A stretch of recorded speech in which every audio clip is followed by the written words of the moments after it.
Great. In this section, we're going to talk about the potential deal structures. It's critical that as a seller in this phase, you have a discussion with your investment banker or business broker on the potential options you have for deal structures. Because it's not just about the price. I mean, obviously the price is critical, but price isn't necessarily the way that you're going to get paid or the amount actually that you're going to get paid. Price actually is a starting point, but there's many different ways that can be sliced, and that they all have different implications for you in terms of the actual cash that you get in your pocket. So it's important for you to have a discussion with your banker or broker before you go out and spend a lot of time and energy in preparing and getting the business out to market and marketing it. Discuss with them the deal structures. Now, so what do I mean by this, that there are other things besides price? So, for example, you have to have a good understanding as to whether or not you're going to do an asset sale or a stock sale. These options are going to really be determined based on the type of entity that you have, whether you have a C Corp, S Corp, or sole prop, LLC, or depending on the type of buyer and whether or not the type of consideration they're going to use to buy your business, whether it's going to be cash or it's going to be stock. But all of these things are going to have tax implications for you, and tax implications definitely mean dollar in your pocket implications. So you have to have those discussions with them. Also, if you are going to go ahead and finance with debt, or you're going to provide seller debt, then you have to have a good understanding of what the terms are going to be, how long is that going to be, who you're going to provide that to, what interest rates are going to be required, what type of requirements do you have with the buyer in order for you to even consider whether or not you're going to even finance using seller debt.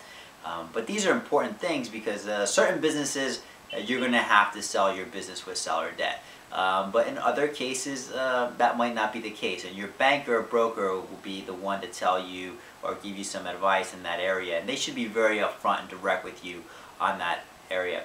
But other things to keep in mind, let's say you have your apartment. You have this great penthouse in New York City that is on the books of the business. Well, very early on, you want to let everybody know that that real estate that's on the balance sheet is actually something that you plan on keeping. It's not going to go with the sale or business. Or if it's a smaller business, it could be anything else. It could be a painting, or it could be a desk or something that is not going to go along with the sale, and you need to let the team know that that's not part of the value that you're selling. Also, what are the type of liabilities that you're going to expect the buyer to take over? Because depending on the type of transaction they execute, they will be assuming liabilities, and it's important for you to have the discussion with your team to get a sense of what those are so you can explain those.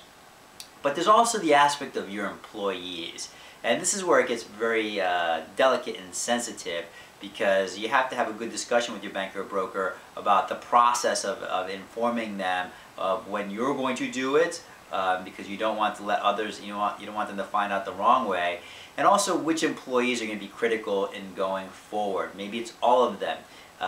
Maybe as a seller, it's very important that the buyer respect all the employees and keep them in place going forward, and provide key employment contracts for the key employees that have been very loyal to you for a long time. And I've definitely seen that with certain sellers who will not sell to a buyer who does not value that. In other cases, I've definitely seen sellers who just don't really care, and they just want to sell their business.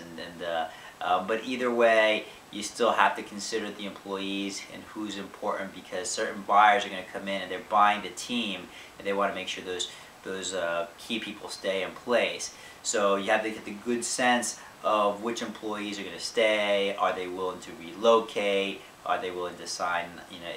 If you as a seller sell the business and move on, are you willing to sign a non-compete, and is that enforceable in your state? So these are all important things that you need to have up front. Have these discussions with your banker, broker. Some of these are important to have with your tax accountant in terms of the implications of different deal structures. And some of these are going to be very important to have with your attorney.